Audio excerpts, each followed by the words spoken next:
guys. Thanks for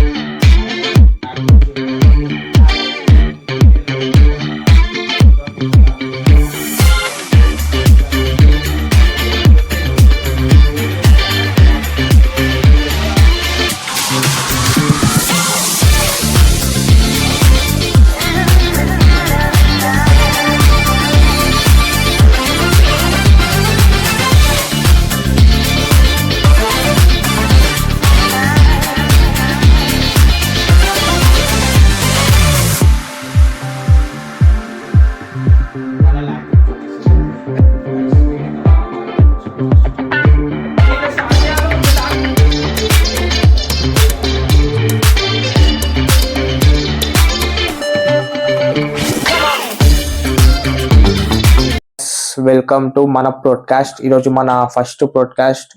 ఈరోజు మన friend వచ్చిండు. ఇది వాడిని ఎందుకు పిలిచిన అంటే వాడు నాకు చిన్నప్పటి నుంచి తెలుసు, స్కూల్ ఫ్రెండ్ కాబట్టి. సో వానితోనే స్టార్ట్ చేద్దామని చెప్పి ఇక వాడిని పిలిచిన. Let's welcome Anjiram. So video guys, మన friend Anjiram. Hi guys. So మాది ఎప్పుడు కలిసినాం అంటే మేము లాక్డౌన్లో 8th క్లాస్లో 2020లా ఆల్మోస్ట్ 7th క్లాస్ అయిపోయింది, కరోనా వచ్చేసింది. 8th క్లాస్లో స్కూల్ స్టార్ట్ అయినప్పుడు వీళ్ళు మాకు వచ్చిండు. సో అప్పుడు మాకు కలిసిండు. నీకేమైనా గుర్తుకున్నారా ఫస్ట్ ఎప్పుడు మాకు కలిసినాం మనం? గుర్తులేదురా. వేస్ట్ ఇవన్నీ వేస్ట్. నాకు ఇప్పటికి గుర్తుకుంది. వీడు రవితేజ ఇద్దరు ఉంటారు.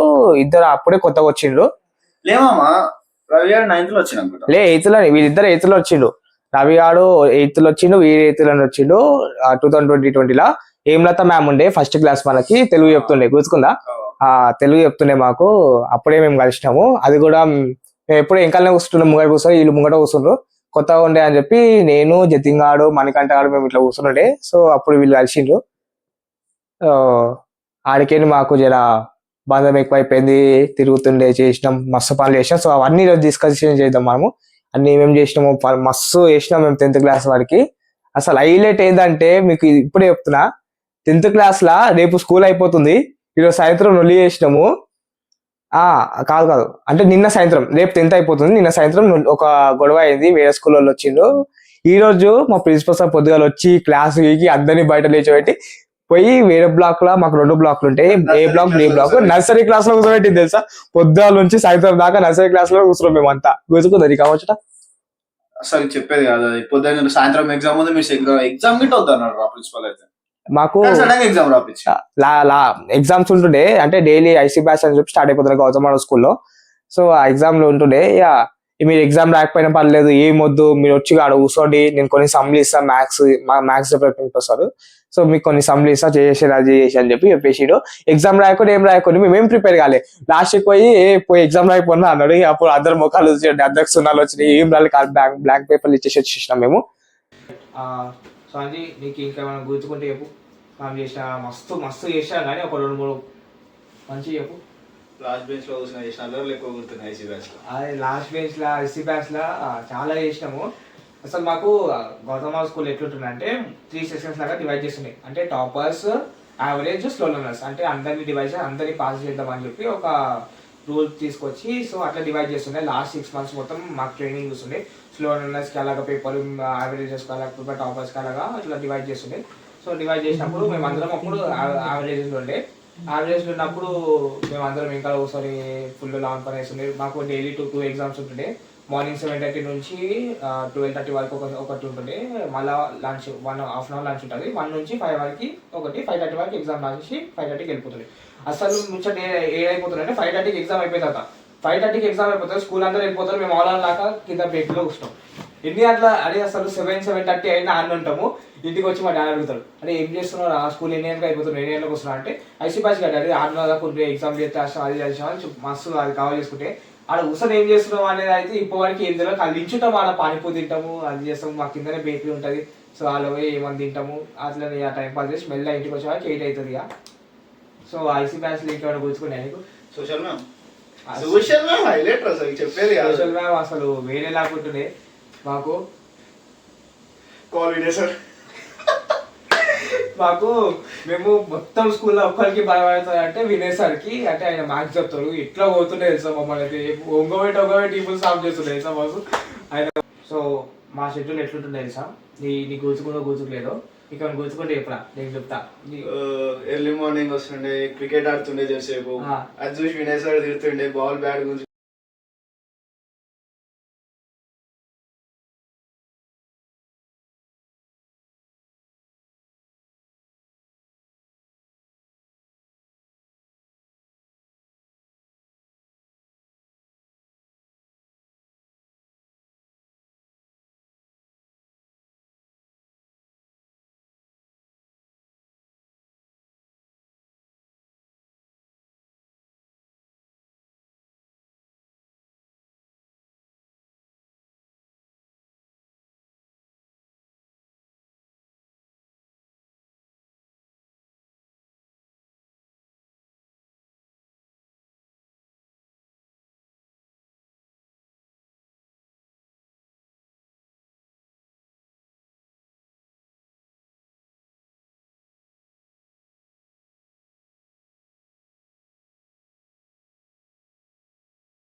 వినేసారి వచ్చి నువ్వు కూడా ఉన్నావు కదా, ఎవరెవరు క్రికెట్ ఆడి అని చెప్పేసి అడిగి ఆడి ఇట్లా సడన్ గా ఒకటేసారి లేచి అందరం కుసురం అరే మీరు లేస్తారా కిందికి పోయి వీడియో ఫోటోస్ పట్టుకురావాలా అన్నాడు.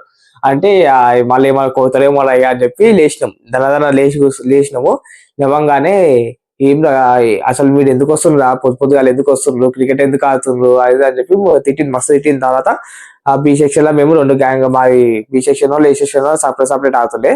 సో అట్లా పిలిచిన తర్వాత బయటికి వచ్చి ఒకటే వెళ్తూనే తీతూనే ఉండి ఏం తీస్తున్నాం మాకు కూడా తెలుసు. మేము ఇంకా కూర్చొని అవుతా ఉన్నాం ఇట్లా మెల్లమెల్ల ఇంకా పోతున్నాం. అయితే వచ్చి రేపు 100 గుంజలు తీయండి అన్నాడు. ఇట్లా 100 గింజలు తీయండి దనదన అన్నాడు. 100 గుంజలు దనదన వేస్తే అది కాళ్ళు వస్తున్నాయి అని చెప్పి లైక్ 10, 15, 18, 20 అట్లా తప్పు లెక్క పెట్టి దనదన తీసినాం. దనదన వీడియో తీసి పోయినాము. అదే రేపు నుంచి ఎవరైనా క్రికెట్ ఆడినాకో అస్సలు మంచిగా ఉండదు, ఒక్కొక్క గుండెలు వలుగుతాయి, క్రికెట్ ఆడికి వస్తున్నా ఎందుకు వస్తుందా అని చెప్పి అది ఫుల్ తిట్టిన తర్వాత లోపలికి పోయి అంత లైట్ రబి అని చెప్పి చిక్కు లేకుండా తెల్లారి మళ్ళీ క్రికెట్ ఆడినాం. డైలీ మాది ఇంతే మొత్తం ఇక ఫిజికల్ ఫిట్నెస్ క్రికెట్ అదే అంటే అది వేరే ఉంటుండే మాకు పొద్దుగా అలా క్రికెట్ ఆడాడు. అది అంతా అయిపోయిన తర్వాత కింద బేకరీలా ఫుల్ మజా వస్తుండే. మాకు స్కూల్ 5:30కి అయిపోతుండే, మేము 5:20 వరకు ఎగ్జామ్ రాసి 10 నిమిషాల ముందే కిందకి వచ్చి కూర్చుంటుండే. అంటే అందరు ఓడబోతుంది అని చెప్పి కూర్చొని గెలుతా ఉండే ఆడీలన్నీ ఓడిపోతుంది ఓడొస్తుంది అని చెప్పి. వేరే స్కూల్ ముంగటే కాకతీయ స్కూల్ ఉంటుండే, వాళ్ళు పోతా అంటారు ఆ బాయ్ అంటారు. ఇక స్కూల్లో ఎట్లుంటుండే తెలుసుగా లెక్క మస్తు చిల్లర లెక్కలు చేసినాం మేమైతే స్కూల్లో. అన్ని చేసినాక ఇక ఎగ్జామ్స్ కి ముందు కూడా హైలైట్ అది అసలు. మా స్కూల్ అయిపోయిన రోజు కూడా మేము ఒక నొల్ల అయింది, ప్రిన్సిపల్ సార్ వచ్చింది ఇంకా మారరా మీరు కొంచెం పెద్దగా అవుతుంది మీరన్నా జర ఇంద్రా ఇది చిన్నపిల్లలాగా ఏం కొట్లాటలు అవి అని చెప్పి జర మంచిగా సంలాయించి ఇక అయిపోయింది స్కూల్. ఇంటర్లోకి పోతే చెప్పేటోళ్ళు ఉండదు చేయటోళ్ళు ఉండదు అని చెప్పి ఇక ఇప్పుడైతే మేము చూసినాము. అప్పుడైతే ఎవరు ఉన్నారు వస్తారు ఇంటర్లో టీచర్స్ వస్తారు చెప్తారు వెళ్ళిపోతారు అని చెప్పి అట్లనే ఉంటుండే. సో ఇప్పుడు స్కూల్ అయిపోయింది కాబట్టి స్కూల్ లైఫ్ మాకు అలాగా అయిండే. ఇప్పుడు స్కూల్ తర్వాత ఇంటర్ లైఫ్ నీది ఎట్లా అయింది? బోరింగ్, నువ్వు లేవు కదా. ఇక ఇంటర్లా అంటే సపరేట్ కాలేజ్ అయిపోయినాం, అందరూ వేరే కోర్సెస్ తీసేసుకున్నాం మేము. సో వీరు ఇంటర్లా ఏ కాలేజ్ ఇంటర్లను ఈ శ్రీ చైతన్య ఎంపీసీ స్టూడెంట్. మనం అట్లా కాదు, మనం మంచిగా సిఈసి తీసుకొని తపస్య కాలేజ్ లో జాయిన్ అయిపోయినాం. బిజినెస్ మేనేజ్మెంట్ తీసుకొని బేవస్ తిరుగులు ఎవరు తిరగలే కానీ మంచిగా మస్తు అన్ని పాస్ అయిపోయినాం ఏం లేకుండా. కాలేజ్ లైఫ్ ఎట్లా అయిపోయింది, ఎట్లా ఎంజాయ్ చేసినావు, ఏం చేసినావు కాలేజ్ లైఫ్ లో? ఈ ఇంటర్ లైఫ్ ఎట్లా కొనసాగింది, ఎట్లా అయిపోయింది? బోరింగ్, ఎగ్జామ్స్ మీట్స్ సేమ్స్ రాసేసుకుంటా పోయినాం. ఫస్ట్ ఇయర్ కళ్ళు మూసి తెరిచే లోపు అయిపోయింది, సెకండ్ ఇయర్ అయిపోయింది. ఏ కాలేజ్ అని సెలెక్ట్ చేసుకునే లోపు గురునానక్ లో జాయిన్ అయిపోయినా. ఇప్పుడు డిగ్రీ గురునానక్ లో వేస్తున్నాం. బీటెక్ చేస్తున్నావు గురునానక్ యూనివర్సిటీలో. సో ఈ కథ ఏంది? మనది ఏముంటది, ఇంటర్లో అయితే తపస్య జూనియర్ కాలేజ్ చేసినాం, సిసి చేసుకున్నాం సింపుల్ గా.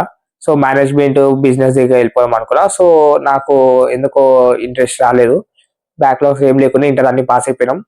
ఇప్పుడు డిగ్రీ ఎందుకంటే కొత్తగా తీసుకుందాం అని చెప్పి interior designing, first fashion designing చేద్దాం అనుకున్నా, కానీ ఫ్యాషన్ డిజైనింగ్ కన్నా ఇంటీరియర్ డిజైనింగ్ కొంచెం స్కోప్ ఎక్కువ ఉందని చెప్పి సో ఇంటీరియర్ డిజైనింగ్ వచ్చేసిన నేను. సో ఇది కూడా ఆగితేనే ఉంది. మాకు నెక్స్ట్ మంత్ సెమ్ ఉంది, ఈ మంత్ ఎండింగ్ లోనే సెమ్ స్టార్ట్ అవుతుంది మాకు కూడా. సో అట్లా ఇట్లా ఏదో నడిపిస్తున్నాం. స్ట్రగుల్ కష్టపడాల్సిందే 3-4 సంవత్సరాలు డిగ్రీ ఒకటి, దాని తర్వాత వేరే ఫ్యూచర్ ప్లాన్స్ కూడా చాలా ఉన్నాయి. సో ఇప్పుడు నీ డిగ్రీ కాలేజ్ లో ఎట్లా నడుస్తుంది? ఇంటర్ కాలేజ్ అయిపోయింది, ఇంటర్ ఎట్లయినా బోరింగే, ఆ 2 years ఎట్లయినా అయిపోతుంది కాబట్టి ఇప్పుడు డిగ్రీ ఎట్లా నడుస్తుంది? చెప్పేదేమోది కామన్ ఫ్రెండ్స్ ఫన్. అన్ఎక్స్పెక్టెడ్ గా ఒక స్టార్ట్అప్ అనేది ప్లాన్ చేసినాం మేము, ఒక పర్సన్ తో కలిసి, ఫ్యాకల్టీ పర్సన్ తో కలిసి స్టార్ట్అప్ ప్లాన్ చేసినాం. ఫ్రెండ్స్ అందరం కలిసి దాంట్లో వర్క్ చేస్తున్నాం. మొన్ననే లాంచ్ ఈవెంట్ ఒకటి చేసేసుకున్నాం. We're trying to do something better more. ఇంకేదైనా పెద్ద ప్లాన్ చేద్దామని చూస్తున్నాం. ఓకే, ఇప్పుడు స్టార్ట్అప్ అంటే ఏ టైప్ ఆఫ్ స్టార్ట్అప్ చేసిండు? స్టార్ట్అప్ అంటే ఏముందిరా, నార్మల్ గా ఇప్పుడు మనం స్విగ్గీ, జొమాటో ఇవన్నీ ఫుడ్ కి మనం ఎట్లయితే థింగ్స్ ఆర్డర్ చేసుకుంటామో రెస్టారెంట్స్ దగ్గర పోకుండా, జస్ట్ లైక్ దట్ ఈ యాప్ అనేది మన మ్యారేజెస్ కి ఏమేమైతే రిక్వైర్మెంట్స్ ఉంటాయో మనకి, లైక్ ఫంక్షన్ హాల్స్ కానీ, డెకరేషన్ పర్సన్స్ కానీ, DJ, sound, lighting, makeup artist, వీళ్ళందరినీ కలిపి కాంటాక్ట్ అవ్వడానికి ఒక యాప్ లాగా క్రియేట్ చేసినాం అనమాట. ఓకే, లైక్ దాంట్లో మీకు మీ బడ్జెట్ ని బట్టి ఏ ఫంక్షన్ హాల్ కావాలి, ఏ డెకరేషన్, ఏ టైప్ డెకరేషన్ కావాలి, ఆ డెకరేషన్ కి ఎంత అమౌంట్ అవుతుంది, ఏ టైప్ ఆఫ్ సౌండ్ సిస్టమ్ కావాలి మీకు, ఆ సౌండ్ సిస్టమ్ కి ఎంత అవుతుంది, మేకప్ ఆర్టిస్ట్ ఎవరైనా కావాలంటే దాంట్లో డీటెయిల్స్ ఉంటాయి, ఆ పర్సన్ ఎంత ఛార్జ్ చేస్తారో అది ఈవెన్ మీకు కార్ రెంట్స్ కావాలన్నా మ్యారేజ్ కి అవి గిట్ ఇంక్లూడ్ అయి ఉంటాయి దాంట్లో. ఓకే, అంటే ఎవ్రీథింగ్, క్యాటరింగ్ అన్ని A to Z. ఒక పర్ఫెక్ట్ మ్యారేజ్ కావాలంటే A to Z ఏమేమి కావాలో మనకి అవన్నీ యాప్లు ఉంటాయి అన్నమాట. ఓకే, ఇంట్లో కూర్చొని మనం అన్ని సింపుల్ గా చేసేసుకోవచ్చురా. అంటే బయటికి ఏడిపోకుండా, ఫంక్షన్ చూసుకోకుండా, ఆ వాడిని అడిగి వీడిని అడిగే బదులు ఒక యాప్ లో చూసుకొని అన్ని బుకింగ్ చేసుకోవచ్చు అని చెప్తున్నాం. ఫుడ్ కాడికి, మండపం కాడికి అన్ని. ఓకే, కొన్ని బుకింగ్ కూడా వచ్చినాయి, సస్పెన్స్ అది డేట్స్ చెప్పలేదు. ఓకే, సో ఇంకెట్లా నడుస్తుంది డిగ్రీ లైఫ్? ఏముంది, సెమ్ ఎగ్జామ్స్ అయిపోయినానికి వస్తున్నాయి. 4 అయిపోయిన ఇంకొక ఎగ్జామ్ ఉంది. ఓకే, అది అయిపోతే సెమ్ అయిపోతుంది. First sem second sem? First sem. First sem. So ఇంకేమైనా ఏమన్నా ఈ స్టార్ట్అప్ వర్కౌట్ అయితే ఫ్యూచర్ ప్లాన్స్ ఇక బిజినెస్ సైడ్ వెళ్ళిపోదాం అనుకుంటున్నా బీటెక్ అయిపోయినాక. ఏదో ఒక మళ్ళీ నువ్వు బిజినెస్ సైడ్ పోయినప్పుడు మరి బీటెక్ ఎందుకు చేస్తున్నావు? బీటెక్ ఎందుకు చేస్తున్నాడు, అరే B Tech is the thing where we learn everything రా. మనకు ఒక బీటెక్ పర్సన్ నేను ఏడైనా చూడొచ్చు. ఒక ఆటో డ్రైవర్ గా చూస్తావు, క్యాబ్ డ్రైవర్ గా చూస్తావు, ఒక బిజినెస్ మ్యాన్ లెక్క చూస్తావు, ఏడైనా వెతుకోవచ్చు ఒక బీటెక్ పర్సన్. ఓకే, అంటే మనం బీటెక్ అనేది ఎట్లా అంటే మనం ఒక లైఫ్ కి కావాల్సినవి అన్ని నేర్చుకుంటాం అనమాట. ఇప్పుడు కాదు, నేనే ఇప్పుడు బిజినెస్ మైండ్ సెట్ ఉంటే బీబీఎస్ దానికి బిజినెస్ గురించి కొన్ని తెలుసుకోవచ్చు, చాలా వెళ్ళొచ్చు. బిజినెస్ గురించి మొత్తం బిజినెస్ థియరీ ఉంటుంది కాబట్టి దానికి నాలెడ్జ్ వస్తుంది. అదే నువ్వు బీటెక్ ఎందుకు చేస్తున్నావు దాని బదులు? రీజన్ లైక్ బీబీఏ తీసుకుంటే మనకు ఓన్లీ బిజినెస్ గురించి తెలుస్తుంది, స్టాటిస్టిక్స్ తెలుస్తాయి, బిజినెస్ ఏడున్నప్పుడు ఎట్లా రన్ చేయాలి, ఏం చేయాలని. అది ఒక బీటెక్ తీసుకుంటే ఒక ఏమంటారు, స్టార్ట్అప్ ఎట్లా చేయాలో ఐడియా అనేది ఆడ నుంచి వస్తుంది. మనం సరౌండింగ్స్ అన్ని చెక్ చూస్తుంటాం, ఏదైతే రిక్వైర్మెంట్స్ ఉన్నాయో మనకు ఒక బీటెక్ స్టూడెంట్ లానే కనిపిస్తాయి. ఒక స్ట్రగులింగ్ స్టూడెంట్ లెక్క అయితే అన్ని వెతకాలి. అంటే ఇప్పుడు బీటెక్ చేస్తే ఒక యాప్ లాంచ్, ఇట్లా యాప్ లాంచ్, కోడింగ్ అన్ని నేర్చుకొని చేద్దామని అనుకుంటున్నాం. ఓకే, ఇప్పుడు మనకు ఫంక్షన్ హాల్ బుక్ చేసుకోవాలంటే నువ్వు యాప్ గురించి చెప్పినావు కదా, యాప్ గురించి ఇంకా డీటెయిల్ గా ఏమని చెప్తావా? అంటే ఎలా ఉండేది, ఏముంటది? వెబ్సైట్ ఉంది, ఆ వెబ్సైట్ లో నుంచి ఇప్పుడే అప్డేట్ చేస్తున్నాం అన్ని. ఎవరైతే మాతో కొలాబరేషన్ లో ఉన్నారో వాళ్ళందరివి డేటా అప్డేట్ చేసేసినాం. ఓకే, దాంట్లో నుంచి మీరు ఏ ఫంక్షన్ హాల్ కావాలో అన్ని బుక్ చేసుకోవచ్చు. వెబ్సైట్ పేరు ఉంటుంది, వెబ్సైట్ పేరు వచ్చేసి బుకే హాల్. ఓకే, అది గురించి యాప్ కూడా ఏమైనా లాంచ్ చేసిండ్రా? వెబ్సైట్ ఏమన్నా? వెబ్సైట్ ఒకటి ఉంది ప్రెసెంట్, యాప్ గిట్ట లాంచ్ చేద్దాం అనుకుంటున్నాం. ఓకే, ఇంకేమైనా డీటెయిల్స్ చెప్తారా? లైక్ ఏముందిరా, simple, if anyone want to like ఇట్లా చెప్పాలి, ఇప్పుడు ఎవరికైనా కావాలంటే ఒక మ్యారేజ్ ఏదైనా సెలబ్రేట్ చేసుకోవాలంటే నార్మల్ గా అందరూ స్ట్రగుల్ అవుతుంటారు. ఆ ఫంక్షన్ హాల్, ఈ ఫంక్షన్ హాల్, ఆ బడ్జెట్ మనది, ఈ బడ్జెట్ మనది అని చెప్పేసి మస్తు స్ట్రెస్ తీసుకుంటారు. ఒక మ్యారేజ్ అన్నమాటనే దాన్ని ఒక స్ట్రెస్ లెక్క చూస్తారు అందరూ. అవును, బడ్జెట్ అకార్డింగ్ టు ఎక్కువ దట్ మేము ఎట్లా ప్లాన్ చేసినామంటే మీకు బడ్జెట్ ఫ్రెండ్లీగా ఈవెన్ మా బుకే హాల్ సైడ్ నుంచి పోతే మీకు డిస్కౌంట్ గిట్ వస్తుంది అనమాట. నార్మల్ గా మీరు డైరెక్ట్ ఫంక్షన్ హాల్ పోయి అడిగే ప్రైస్ కంటే మా బుకే హాల్ లో ఉండే ప్రైస్ డిఫరెంట్ ఉంటుంది. ఓకే, మేము వాళ్ళతో కొలాబరేట్ అయ్యి మీకు ఇంకా డిస్కౌంట్ తీసుకొస్తాం అనమాట. మీరు ఇంకా దాంట్లో మంచిగా మీ బడ్జెట్ ప్లాన్ అకౌంట్ ఇంకా సెలెక్ట్ చేసుకోవచ్చు బడ్జెట్ అర్థమైనట్టు. ఇప్పుడు నీకు 1 lakh ఉంది అనుకో, ఫంక్షన్ హాల్ 1 lakh కావాలి, బయట నువ్వు పోయి క్లాసిక్ గార్డెన్స్ అట్లా అడిగినావు అనుకో ఎగ్జాంపుల్, నీ బడ్జెట్ కంటే ఎక్కువ చెప్తారు. ఓకే, ఇప్పుడు మా యాప్ సైడ్ నుంచి నువ్వు అప్రోచ్ అయినావు అనుకో, మమ్మల్ని మేము నీకు సెట్ అయ్యేటట్టు ఒక ఫంక్షన్ హాల్ వెతుకుతాం అనమాట. 1 lakh లో నువ్వు వెతుక్కోవచ్చు యాప్ లోకి వెళ్ళి. నీకు ఏదైతే సెట్ అవుతుందో దాంట్లో డెకరేషన్ ఎవ్రీథింగ్ సెలెక్ట్ చేసుకోవచ్చు. లైక్ నీకు కావాలన్నట్టు నువ్వు ప్లాన్ చేసుకోవచ్చు అనమాట నీ మ్యారేజ్. ఎవ్రీథింగ్ ఏదైనా చేసుకోవచ్చు. నార్మల్ గా కొంతమంది కాంప్రమైజ్ అవుతారు ఆ బడ్జెట్ దగ్గర. మ్యారేజ్ అనేది లైఫ్ లో 1 time అవుతుంది. అట్లాంటి వాటిలో కొంతమంది ప్లాన్ చేసుకుంటారు నాకు ఇట్లా అవ్వాలి ఇట్లా అవ్వాలని చెప్పేసి, కానీ కొంతమంది బడ్జెట్ దగ్గర కాంప్రమైజ్ అవుతారు. బడ్జెట్ చాలా కాంప్రమైజ్ అవుతారు. అండ్ కొంతమంది కొంచెం తక్కువ బడ్జెట్ ఉంటుంది, కొంతమందికి ఎక్కువ బడ్జెట్ ఉంటుంది. కొంతమందికి కొన్ని డ్రీమ్స్ ఉంటాయి, ఇలా చేసుకోవాలి అలా చేసుకోవాలని చెప్పి. బర్త్డేస్ ఫంక్షన్స్ 21 days చాలా చాలా ఉంటాయి. ఇప్పుడు ఈ వెబ్సైట్ వల్ల మీకేం లాభం? మాకు లాభం అంటే ఏం లేదు, సోషల్ సర్వీస్ అనుకో, అంతే తప్ప మీకు ఏం ఇన్కమ్ రాదు, ఏం రాదు. ఇన్కమ్ అంటూ ఏం లేదు, లైక్ ఒక సోషల్ సర్వీస్. ఓకే, మా ఇప్పుడు కంపేర్ టు అదర్ థింగ్స్ అన్నిట్లో అన్ని అడ్వాంటేజెస్ ఉన్నాయి మనకి, అన్నిట్లో మంచిగానే. అంటే ఇప్పుడు మీరు వాళ్ళు ఫంక్షన్ హాల్స్ మీకు కొలాబ్ అవుతుంది కాబట్టి వాళ్ళు ఏమైనా మీకు ఇస్తున్నారా అని చెప్పి? లేదు, ప్రెసెంట్ అయితే మేము ఏం తీసుకుంటలేము అసలుకి. Okay, we're not thinking to take something also, like future లో గిట్ట ఏం తీసుకోవాలనుకోవట్లేదు. ఓకే, జస్ట్ సోషల్ సర్వీస్ అంతే. సో ఎనీ డేస్ అండి స్టార్ట్ చేసి? ఐ థింక్ 1 month అయిపోతుంది. 1 month అయిపోతుంది. 1 month అయిపోయింది. సో ఇప్పటి వరకు ఎన్ని ఫంక్షన్ హాల్స్ కొలాబ్ అయ్యారు? ఉన్నారా 3 digit నెంబర్ సంథింగ్, నాకు ఇటు అంత గుర్తులేదు. ఉన్నాయి ఫంక్షన్ హాల్స్ మస్తు గానం కొలాబరేషన్ ఉన్నాయి, డిఫరెంట్ బ్రాంచెస్ నుంచి ఉన్నాయి.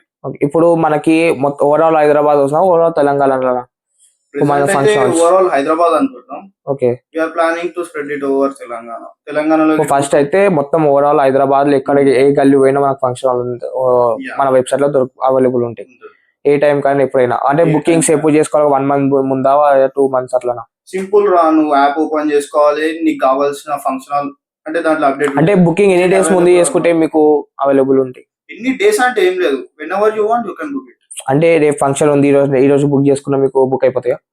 ఇప్పుడు నార్మల్ గా మనము పెళ్లి ఇప్పుడు మ్యారేజ్ చేసుకున్నా, లేదా మ్యారేజ్ ఉన్నా, లేదా రిసెప్షన్, లేదా 21 days బర్త్డే ఏదైనా ఉన్నా ఒక 1 month లేదా 40 days ముందే పోయి బుక్ చేసుకుంటుంటాం మనము ఫంక్షన్ హాల్స్ లో. అట్లేం అవసరం లేదు. ఇప్పుడు నీకు యాప్ కావాలన్నప్పుడు నీకు ఏ ఫంక్షన్ హాల్ అయితే కావాలో అది ఉంటుంది, it is available or not. Okay, దాంట్లో నువ్వు చెక్ చేసుకోవాలి, అవైలబుల్ ఉందాక బుక్ చేసుకోవచ్చు, లేకపోతే వేరే చెక్ చేసుకోవచ్చు. అంటే నేను ఎలా అంటున్నా అంటే, ఇప్పుడు రేపే ఫంక్షన్ ఉంది, ఈ రోజు నైట్ మనం ఈ రోజు బుక్ చేయాలా, మార్నింగ్ ఎప్పుడు టైమింగ్స్ ఏమో ఈ రోజు మేము బుక్ చేయాలా అంటే బుక్ అయిపోతాయా? అంటే రేపటి వరకు మొత్తం అరేంజ్మెంట్స్ కూడా అయిపోతాయి. అరేంజ్మెంట్స్ అనేది అంటే నువ్వు తీసుకునేది సెలెక్ట్ చేసుకుంటావు కదా, డెకరేషన్ పర్సన్స్ వాళ్ళందరినీ నువ్వు సెలెక్ట్ చేసుకుంటావు కదా, దాన్ని బట్టి అకార్డింగ్ వాళ్ళ టైం వర్క్ ని బట్టి ఉంటుంది. అంటే చెప్పలేము కదా మనం ఇంత జల్ది అయిపోతుంది అని. ఏంటంటే ఇప్పుడు మనం ఫంక్షన్ బుక్ చేసుకున్నప్పుడు మన డెకరేషన్ గురించి మనం ఫుడ్ అన్ని అందులో దొరికేస్తాయి కదా, క్యాంటీన్ కూడా మొత్తం అందులో ఉంటే బడ్జెట్ మళ్ళీ ఇట్లా ఆన్లైన్ త్రూ పే చేయాలా, లేదా అడ్వాన్స్ ఏమని ఇవ్వాలన్నా, లేదా డైరెక్ట్ ఫంక్షన్ హాల్కి వెళ్ళిన తర్వాత నేను ఇచ్చేసాలన్నా? పేమెంట్ ప్రాసెస్ అలా ప్లాన్ చేస్తున్నాం అనమాట. అడ్వాన్స్ అంటే అది మీ ఇష్టం రా, ఎందుకంటే ఆన్లైన్ పేమెంట్ ఉంటది, కావాలంటే క్యాష్ ఇవ్వచ్చు మీరు డైరెక్ట్. ఓకే, ఇప్పుడు చాలా దగ్గర కూడా స్కామ్స్ అవుతున్నాయి. ఇప్పుడు మెయిన్ గా ఇప్పుడు వెబ్సైట్ ని కావాలనుకుంటే ఎట్లా, ఇప్పుడు స్కామ్స్ నుంచి ఇప్పుడు చాలా మంది నమ్మాలంటే ఇప్పుడు అందరు స్కామ్స్ అవుతున్నాయి కాబట్టి ఇప్పుడు దీన్ని మార్చాలంటే ఎట్లా, ఏమనుకుంటున్నారు మీరు? సింపుల్ థింగ్ రా, ఇప్పటిదాకా I think all over India గానీ ఆల్ ఓవర్ ఏషియా గానీ ఎవరు ఇంకా స్టార్ట్ చేయలేదు ఇట్లా మ్యారేజెస్ కి సంబంధించి ఇట్లా. నేను కూడా ఫస్ట్ టైం వింటున్నా ఇలా ఈ కాన్సెప్ట్, నేను కూడా ఫస్ట్ టైం వింటున్నా. సో ఇలా స్కామ్స్ అవుతున్నాయి కదా, అంటే మేము మీకు ఇట్లా చేస్తాం, అన్ని చేస్తాము, ఒక 10,000 అడ్వాన్స్ చేయండి, లేదా 50,000 అడ్వాన్స్ చేయండి అని చెప్పి మొత్తం మళ్ళీ ఫోన్స్ అన్ని స్విచ్ ఆఫ్ చేసి చేస్తున్నారు కదా. సో అలా కూడా ఎట్లా అని చెప్పి? లేదు, ఇన్స్టాలో బుకే హాల్ కి సపరేట్ పేజ్ ఉంది. ఓకే, దాంట్లో మీరు ఫాలో అవ్వచ్చు, దాంట్లో టెక్స్ట్ చేసినా మా సపోర్ట్ టీమ్ వాళ్ళు మీకు కాంటాక్ట్ అవుతారు. And one more thing, scams అంటావు, ఇది ఇప్పుడిప్పుడే స్టార్ట్ అవుతుంది, యూనిక్ ఐడియా కాబట్టి అంత ఈజీగా స్కామ్స్ కావు దీంట్లో. ఓకే. ఎందుకంటే ఎవరికి ఐడియా రాదు నార్మల్ గా, మాకు వచ్చింది మేము స్టార్ట్ చేసినాం, సింపుల్ రా, స్కామ్స్ అయితే కావు అంత ఈజీగా. ఏమన్నా డౌట్ ఉన్నా ఏమన్నా ఉంటే ఇన్స్టా పేజ్ అంటే ఇప్పుడు ఇంకొకటి ఏంటంటే ఇప్పుడు మనకి ఫంక్షన్ బుక్ చేసుకుంటారు కానీ ఆ డేట్స్ డిఫరెంట్ అయిపోయి క్యాన్సిల్ కూడా అవుతాయి ఫంక్షన్స్, కొన్ని మ్యారేజెస్ క్యాన్సిల్ అవుతాయి. సో ఏదో ప్రాబ్లమ్స్ వల్ల వాళ్ళు క్యాన్సిల్ అవుతాయి. సో ఆ ఫంక్షన్ హాల్ కి మీరు మళ్ళీ ఏమైనా పే బ్యాక్ అంటే మనీ రిటర్న్ ఇస్తారా మళ్ళీ ఎట్లుంటది ప్రాసెస్? ఇది అది మీరు సెలెక్ట్ చేసుకున్న ఫంక్షన్ హాల్ ని బట్టి ఉంటుంది. ఆ ఫంక్షన్ హాల్ ఓనర్ ఎవరైతే ఉంటుందో పర్సన్, ఇఫ్ యూ రిఫండ్స్ మేము మీకు ఇచ్చేస్తాం, మీకు ఇచ్చేస్తాం. అంటే ఏమన్నా తీసుకొని ఇస్తారా లేదా ఎట్లుంటది మొత్తం, లేదా మొత్తం పట్టుకుంటారా? అదే నేను ఏమంటున్నా, ఆ ఫంక్షన్ హాల్ పర్సన్ మీద డిపెండ్ అయి ఉంటుంది. ఓకే. అతను మొత్తం ఇచ్చేసినాక మీరు పే చేసిన అమౌంట్ మీకు వచ్చేసారు. ఇఫ్ ఏమైనా కట్ చేసుకొని ఇచ్చినాకో ఆయన ఎంత మాకు హ్యాండ్ ఓవర్ చేస్తాడో, లేకపోతే మీకే డైరెక్ట్ హ్యాండ్ ఓవర్ అయ్యేటట్టు చూస్తాం. ఓకే. సో సింపుల్ థింగ్ రా, మధ్యలో ఏమన్నా ప్రాబ్లం వచ్చేదాకా మా బుకే హాల్ సపోర్ట్ టీమ్ కాంటాక్ట్ కాదు. ఓకే. మీరు డైరెక్ట్ గా ఓనర్స్ తోని కాంటాక్ట్ అవ్వచ్చు. మీకు ఏమైనా హెల్ప్ కావాలన్నా సపోర్ట్ కావాలన్నా మధ్యలో మా బుకే హాల్ టీమ్ అనేది జాయిన్ అవుతారు. ఓకే. ఇప్పుడు మాకు ఫంక్షన్ కావాలంటే డైరెక్ట్ వెబ్సైట్ కి వెళ్ళి డైరెక్ట్ చూసుకోవచ్చు. సో ఎవరు సపోర్ట్ లేకుండా ఎవరు హెల్ప్ లేకుండా డైరెక్ట్ వెళ్ళి ఫంక్షన్ బుక్ చేసేసుకోవచ్చు డైరెక్ట్. ఇఫ్ వెబ్సైట్ మీకు అవైలబుల్ గా లేదు, వెబ్సైట్ ఓపెన్ కావట్లేదు అంటే ఇన్స్టాలో బుకే హాల్ అని చెప్పేసి పేజ్ ఉంది, దానికి ఫాలో అయ్యి మీరు మెసేజ్ చేసి సో అండ్ సో డేట్ లో మాకు ఈ ఫంక్షన్ హాల్ కావాలి, ఈ టైప్ ఆఫ్ డెకరేషన్ కావాలని చెప్పేసి మీరు ఏమైతే కావాలో ఇన్ఫర్మేషన్ దాంట్లో మెసేజ్ టైప్ పంపించిరాకు మా సపోర్ట్ టీమ్ అనే వాళ్ళు మీకు కాంటాక్ట్ అవుతారు, మీకు అప్డేట్ చేసేస్తారు. సో అప్ టు డేట్ ఉంటుంది మొత్తం. యా. ఓకే. సో ఇప్పుడు యాప్ గురించి అది చెప్పినావు, ఆ కాన్సెప్ట్ చాలా బాగుంది. అందరు కావాల్సింది, అది రిక్వైర్మెంట్ అందరికి ఉంటుంది కాబట్టి అందరు వెళ్ళలేదు కాబట్టి ఇది కూడా okay. So next future plans ఏమనుకుంటున్నావు? ఫ్యూచర్ ప్లాన్ సింపుల్ రా, బ్యాక్లాగ్స్ లేకుండా బీటెక్ క్లియర్ చేయాలి. చూద్దాం అకార్డింగ్ దట్. ఇంకా స్టార్టింగ్ ఫస్ట్ సెమ్ లోనే ఇట్లాంటి ఆపర్చునిటీ వచ్చిందంటే ఇంకా 8 సెమ్స్ కదా మొత్తం. ఓకే. చూద్దాం ఏమేమి అయితే చేంజెస్. సరే ఇక నాకు అది వదిలేస్తే నీదేంది మరి? నాదేముంటుంది అదే సేమ్. ఇప్పుడు డిగ్రీ చేస్తున్నా, ఇంటీరియర్ డిజైనింగ్ చేస్తున్నా ధ్రువ కాలేజ్ హైటెక్ సిటీలో. సో ఇప్పుడు మాకు నెక్స్ట్ వచ్చేసి సెమ్ ఉంది. ఈ సెమ్ అయిపోతే గానీ ఏమో కథ తెలియదు ఇక. అంటే ఏంది ఇప్పుడు ఇంటీరియర్ డిజైన్ డిగ్రీ కంప్లీట్ చేసేసి ఆ ఫీల్డ్ లోనే దిగుదాం అనుకుంటున్నా, లేకపోతే ఇన్ఫ్లుయెన్సర్ ఏమన్నా అవుదాం అనుకుంటున్నా? ఏం లేదు, అదే ఫీల్డ్ లో వెళ్ళిపోదాం అనుకుంటున్నా. సో డాడీ కూడా కార్పెంటర్ కాంట్రాక్టర్ కాబట్టి సో అదే ఫీల్డ్ లో వెళ్ళిపోదాం అనుకుని డాడీని ఇన్స్పిరేషన్ వేసుకొని వెళ్ళిపోదాం అనుకుంటున్నా. సో మా డాడీ చేసే ఓన్లీ ఫర్నిచర్ వర్క్ ఏమో. ఇప్పుడు నేనేం చేస్తా అంటే దీన్ని మొత్తం ఇంటీరియర్ వర్క్ మొత్తం నేనే చేస్తాను. ఇప్పుడు డాడీ చేసే ఫర్నిచర్ అంటే మొత్తం బెడ్స్, దివాన్, వార్డ్రోబ్స్, ఇవన్నీ డోర్స్ ఇవన్నీ డాడీ చేస్తారు కాబట్టి సో నా పని ఏంటంటే నేను ఒక ప్లాన్ చేసి ఇవ్వాలి. అంటే ఒక సైట్ ఇచ్చింది అనుకో నాకు, నేను ఒక ప్లాన్ చేయాలంటే ఈ రూమ్ కి ఏ కలర్ వేయాలా, చిన్న పిల్లలకి ఏది, ఫర్నిచర్, హైట్స్, మెజర్మెంట్స్ అన్ని అది కొంచెం స్టడీ లాగా ఉంటాయి. ఇప్పుడు ఎట్లా అంటే అందరూ కార్పెంటర్స్ కూడా వేరేలాగా చేస్తారు. ఇప్పుడు నాది ఏముంటుంది, స్టాండర్డ్ ఉంటుంది. అంటే ఈ పర్సన్ కి ఈ హైట్ ఉంటుంది, ఈ పర్సన్ 6 feet ఉంది అనుకో, 6 feet కి కూర్చోనికి చైర్ హైట్ ఎంత ఉంటుంది, స్టాండర్డ్స్ ఉంటాయి కొన్ని. ఆ స్టాండర్డ్స్ కస్టమైజ్ చేసి ఉంటాయి. సో ఆ ఫీల్డ్ లో నేను ఇప్పుడు నేర్చుకుంటున్నాను. మేము ఇప్పుడు అదే ఫస్ట్ సెమ్ లో నేర్చుకుంటాం, సెకండ్ సెమ్ లో ఆటోకాడ్ స్టార్ట్ అవుతుంది. సో అట్లా నడుస్తుంది. ఫ్యూచర్ ప్లాన్స్ ఇట్లా కాకుండా ఈ ఫ్యూచర్ ప్లాన్స్ ఏముంటే ఇది అయిపోయిన తర్వాత నెక్స్ట్ యూకే వెళ్దాం అనుకుంటున్నా మాస్టర్స్ కి. ఆ యూకే ఎందుకు అనుకుంటున్నా అంటే సో అక్కడ కొంచెం డిజైన్ పీపుల్స్ కి కొంచెం స్కోప్ ఎక్కువ ఉంటుంది కాబట్టి ఇప్పుడు అందరు యూఎస్ వెళ్ళిపోతున్నారు. కానీ యూఎస్ఏ ఇప్పుడు చాలా చేంజ్ అయిపోయింది.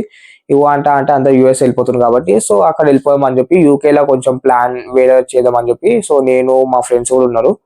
సో అలా అని చెప్పి ఒకటేసారి వెళ్ళిపోదామని చెప్పి ఫిక్స్ అయినాం అని అనుకుంటున్నాము. ఇంకా ఫిక్స్ కూడా కాదు, మాక్సిమం అయితే 90% వెళ్తాం. ఎందుకంటే ఇక్కడ ఇండియాలో చేయడానికి అంటున్నారు. సో అక్కడ స్టడీ అయిపోయిన తర్వాత ఇక్కడికి వచ్చి డైరెక్ట్ గా కంపెనీ స్టార్ట్ చేద్దాం అని చెప్పి అనుకుంటున్నాం. డైరెక్ట్ కంపెనీ ఒక స్మాల్ స్టార్ట్అప్ ఏం లేదు, డైరెక్ట్ పెద్దగానే ప్లాన్ చేసినాము. సో మేము కూడా వెబ్సైట్స్, యాప్స్ ఇవేలే లాంచ్ చేసి సో కాంటాక్ట్స్ ఇప్పుడు సేమ్ నువ్వు మీది ఎట్లుందో వెబ్సైట్ మేము కూడా అదే ప్లాన్ చేస్తాం. కానీ కొంచెం మాది డిఫరెంట్ ఉంటుంది. అది ముందు చూద్దాం అది ఎట్లుంటుంది, ఎట్లా అవుతుంది. బ్యాక్లాగ్స్ ఏముంటే మాకు ఎట్లుంటే అంటే 5 ప్రాక్టికల్స్ ఉంటాయి, 3 థియరీ ఉంటాయి. కాబట్టి ప్రాక్టికల్స్ అంటే నార్మల్ గా ఐసోమెట్రిక్ వ్యూ ఎట్లుంటది అంటే ఇంటీరియర్ డిజైనింగ్ సంబంధించినవి అవన్నీ ఉంటాయి. కానీ ఈజీ, కానీ కొంచెం ఇంట్రెస్ట్ చూపిస్తే మంచి ఫీల్డ్ ఏది కూడా మంచిగా వెళ్ళిపోవచ్చు. సో ఇంకా ఏమని చెప్పాలి, nothing much to discuss more.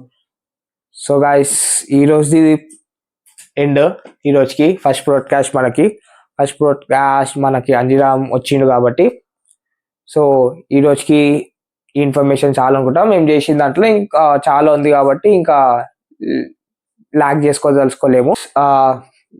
Thanks for coming మా బ్రాడ్కాస్ట్ కి. ఫస్ట్ వీడియో నీదే అవుతుంది, ఫస్ట్ బ్రాడ్కాస్ట్ నీదే. Nice. So guys subscribe, follow to మన బ్రాడ్కాస్ట్. ఇట్లాంటి వీడియోస్ చాలా వస్తాయి, ఇంకా చాలా మంది ఉన్నారు, మంచి మంచి కంటెంట్ కూడా తీసుకొస్తాం మేము మీకు. సో అసలు ఈ పాడ్కాస్ట్ స్టార్ట్ చేసిందే కొన్ని విషయాలు తెలుసుకోవడానికి, కొన్ని విషయాలు షేర్ చేసుకోవడానికి. సో ఈరోజు వీడియో వచ్చింది కాబట్టి యాప్ గురించి తెలిసింది. రేపు ఇంకొకరు వస్తారు, వాళ్ళు కొన్ని వాళ్ళ థాట్స్ కూడా మనము తెలుసుకొని కొంచెం మనం కూడా చేంజ్ కావచ్చు అని చెప్పి నేను పెద్ద ఫ్యాన్ పాడ్కాస్ట్ కి. నేను డైలీ ఒక పాడ్కాస్ట్ చూస్తున్నాను, రా talks, sorry Chari with not sorry అని ఒకటి ఉంటుంది సంథింగ్, అది కూడా చాలా చూస్తాను నేను. సో నాకు అట్లా అనిపించి నేను కూడా స్టార్ట్ చేద్దామని చెప్పి స్టార్ట్ చేసినాము. సో ఇంకా ఏమన్నా చెప్పేసి మా పాడ్కాస్ట్ గురించి. ఏమని బాగానే స్టార్ట్ చేసినవరా. ఐ విష్ ఇట్లానే మంచిగా ముందుకెళ్ళాలని అనుకుంటున్నాం. ఇది స్టార్ట్ చేసినాం నేను, జతిన్, అంజీ ముగ్గురం కలిసి దీని గురించి స్టార్ట్ చేసినాము. సో 2 days నుంచి దీని గురించి వర్క్ అయింది. సో ఈ రోజు ఫస్ట్ వీడియో టైం కూడా వచ్చేసి ఆల్మోస్ట్ 11:30 అవుతుంది. సో ఇప్పటికే క్లోజ్ చేద్దాం అనుకుంటున్నాం ఇక.